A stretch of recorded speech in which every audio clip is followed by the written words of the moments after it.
Sorry. That was good. I was just talking to my team. Does he do that often? Hey everybody, I'm Hugh Brownstone for Three Blind Men and an Elephant, and what a treat. I'm here today with Mark Lubell. Mark is the Executive Director of the International Center of Photography. We're here at the ICP Museum. And Mark, what a pleasure again. Thank you so much. Thank you for coming. My pleasure. So we've just taken a walkthrough of the current set of installations here at ICP, but those will be covered separately. Instead, Mark, what I want to talk about with you today is ICP. What is it? Because sad to say, a lot of folks are not going to know. So please take it from the top. Sure. How was this created? What is its purpose? And then we'll get to you and the current regime. Okay. So ICP is the International Center of Photography. It's international because the work you see is coming from all over the world. It is a center because it is a place where not only are we exhibiting, but we're also dialoguing about the world. And we're having robust conversations about the world that we live in today. And obviously photography is the medium in which we are exhibiting. I also like to add visual culture, because I feel like today, when everyone says, well, everyone's a photographer, I say, well, I don't know exactly what I'm doing on my iPhone is photography, but we are using this medium now to communicate. And I think that's very, very important. And I think that places ICP really at the center of a dialogue that we are all now consumed with and are having. So it's a very exciting organization to be at the forefront of communication. When was ICP founded and how did it come to be founded? ICP was founded in 1974 by Cornell Kappa. Cornell Kappa, I hate to say was the brother of Robert Capa, but was the brother of Robert Capa, but it was also an incredible photographer in his own right. Cornell Kappa, in 1966, started the Concerned Photography Fund. Right, concerned photography. Let's define that because I think that's critically important. And that is a term that Cornell actually coined, the concerned photography. And really that is at the basis of what ICP is about. Concerned for the world. The photographers go out in the world. You know, I always say that photographers are really about answering questions. And that question could be right outside your front door, or it could be halfway around the world. But really it starts with a question and a quest. And the concerned photographer really is someone that's trying to understand the world in a more dynamic way. And what they do is they'll go out and whether they take a camera, an analog camera, a digital camera, video, they are trying to understand this question. And what they come back with really is the results. And that's really where ICP starts. It starts by hosting this conversation that this photographer is trying to have with the world, and really better informing all of us about what this photographer has seen. So Cornell started in 1966 the Concerned Photography Fund, and from that manifests to ICP. In 1974, Cornell Kappa bought a building on Fifth Avenue, 94th Street, and really what ICP was a collection, an exhibiting space, and an educating space. So it's this tripod, if I could use a photography term. Very clever, very clever. But it is this dynamic, and look out, find me another institution that has these three components all in conversation with it. The collection is incredibly important. That's what we have behind us, so we understand our history and we understand where we're coming from. But having an exhibiting space that you can, host today's conversations, both, from the past and also contemporary, and having a school that is educating sort of this next generation of visual authorship is a dynamic organization. To come to ICP as we did today and see an exhibition of Henri Cartier-Bresson's work coming from the book, The Decisive Moment, and we're not going to talk about how much he didn't like that because that was covered someplace else, with HCB Foundation's director, Agnes Cyr, which was fantastic. She's lovely. But I'd like to focus on the education and the programs that you offer, because there is nothing static about this place. Correct. So ICP, you could enter many different levels. So we have a 2-year MFA program. Do you? Which is an accredited program with Bard University. Oh, Bard is fantastic. Terrific program. So that's a 2-year MFA program. We have 3 1-year certificate programs where you can come to ICP for an entire year. The tracks are either a documentary program, sort of general studies was more art-based, or a program called New Media Narratives, which you don't even need a camera. You can come in with a phone and start your documentary work. I'm just going to let you know that as much as I love my gear, and as much as Leica was the very first camera, it was a 3A that my mother let me touch. So although I'm a gearhead, I've got to say, what a really great photographer can do with a smartphone is extraordinary these days. In fact, I'd go so far as to say that my iPhone 10 in my pocket is way more camera than Cartier-Bresson ever used himself.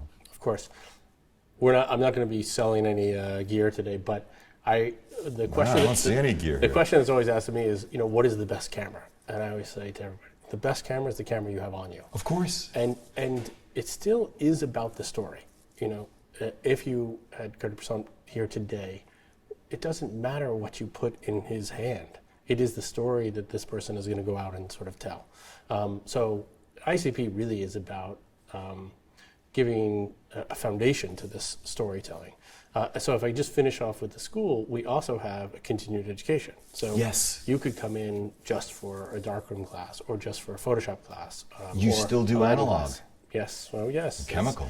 It's highly sought after, actually. That's Everything very is exciting. things go digital and then they come back. So our darkrooms are always packed because it's who has a darkroom anymore? Do you handle those chemicals responsibly? Well, we do. We have to.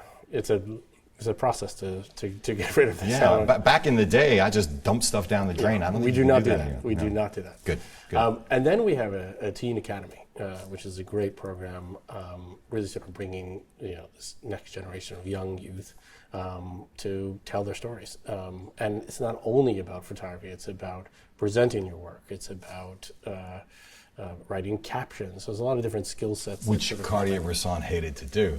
Yes. Yeah, fascinating. Now, in the continuing education program, do you have short form excursions like that? Sure.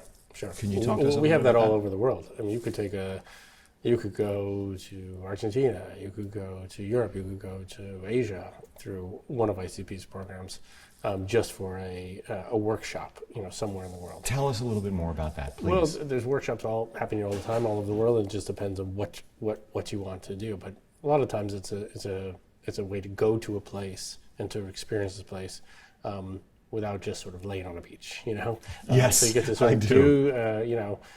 learn a skill set or continue your passion through the expertise of some of ICP's faculty, which is some of the best in the world. It's so interesting because in my YouTube channel, I often say, yes, it's about the gear, but no, it's not about the gear, it's about the people. Coming back through the Cartier-Bresson exhibit just now and meeting with Elliot Irwit just reconfirms their ability to connect with people, Yes. both in terms of opening up their minds and then creating opportunities for one another. It was extraordinary. Yeah, So- I think it's a great point because, people have asked me, are you worried? Are you worried that now that everyone can just take a picture, everyone's a photographer, why would anyone want to go to a school about photography? And I said, well, I think everybody has a story to tell. And I think that's really what ICP is about. It's helping people tell their stories. And I don't care if it's, as you mentioned, the iPhone 10 today, it's going to be something else tomorrow, it's going to be something else the next day, it's going to be something else. But we, as people, are still always going to want to tell our stories. And we're going to try to figure out how to tell our stories, and it's going to be on this device or that device or this device, but it's still about a human connection. And that's what Elliot Irwit does so well, and you can see in his exhibit today. Which was just, this is a candy store. ICP today is just a candy store for me. But I think about you saying just because you have a camera, that doesn't make you a photographer. Yeah, just because you have a hammer and a nail doesn't make you a master carpenter. Right. And when we talk about education, it's not just an education about technique, is it? It's about how to see. I think that's absolutely right. It's about seeing the world. And my example always is, if you drop 10 individuals onto one street and you said, document the street, you're going to get 10 different, reactions to that street. You might focus on fire hydrants. I might focus on... Are you calling me a dog? Well, no, I'm not. Okay. I might focus on sort of a panoramic of the Sure. street. Someone else is going to focus on something else. So we all see something slightly different. And I think what we're trying to do is, encourage people to really tell their stories and tell what they see. And then, how to edit that, and then how to sort of distribute that, or to what form is that work going to take place. As the executive director of ICP, what do you see as your personal mission? And maybe before that, how did you come to this role? Well, the joke I have is that before I was the director of Magnum Photos in the New York office, so as you mentioned, Robert Capa was one of the founders. So I feel like I've just shifted working from one Capa to the other. So I was working for Robert, and now I'm working for Cornell. Working at Magnum Photos was a wonderful experience, working with the photographers that were, out in the world documenting. And so when the opportunity came to ICP, it was a natural sort of jump for me to sort of come here and now be on the slightly other side, because it's more institutional than a photo agency. But it has the same mission. It really wants to tell concerned photography and showcase important work. So for me, being here is terrific. In terms of my overall mission, we are working on a new location for ICP. We are going to put the school and museum back together again. Oh, how interesting. And we should be opening that location next year, 2019. And I think that, for me, is going to be reconceiving Cornell's original mission of having a building in which the school, a teaching facility, an exhibiting facility, an archive is really actually in conversation with each other. Yes. And I think once we can put everything sort of back into a physical location, not that the physical location is the end-all location, because you're still, through social media and through everything else, but I still think it's important to have a there, and I think it's going to be fantastic to have all of this under one roof, really in dialogue with each other. I couldn't agree with you more. It is amazing what happens over a lousy cheeseburger or the soda machine. Right. Bottled water, fresh bottled water. And I'm excited for you. Great. In the meantime, the museum is here on the Bowery, Yes. Lower East Side of Manhattan. Yes. And is the school still located where ICP used to be on Madison Avenue? It is on 43rd and 6th Avenue. 6th Avenue, that's Yeah. right. So Sorry. our Midtown location is where the school still is. Our exhibition space is down here on the Bowery, 250 Bowery. 250 Bowery and 43rd and 6th Avenue of the Americas. Avenue of the Americas, correct. Right. Well, Mark, what a pleasure. Congratulations on Thank you just so a much. stellar combination Thank of you. exhibitions. Thank you. Have I got this right? You've never had 4 exhibitions in this space We've at the never same had time? 4 in this space, so it's I going to mean, be a real treat. It is just incredible. Guys, if you can get to New York, you need to come here and see what is at ICP. I've never seen in such a small space such a high caliber of work. And, I love the Museum of Modern Art. Love it. It's a wonderful museum. But as far as impact per square foot, right here, right now, ICP is the place to be. For 3 Blind Men and an Elephant, I'm Hugh Brownstone, Mark Lubell, Executive Director of ICP. See you next time. If you like what you've seen here today, please give a thumbs up, subscribe, join the conversation in the comments section below. You guys are just so sharp and so generous. Just wow. Share, create a playlist, consider supporting our work by using our no-cost-to-you affiliate links down below, or making a contribution directly via the PayPal link down below. As always, we thank you for it. For 3 Blind Men and an Elephant, I'm Hugh Brownstone. See you next time.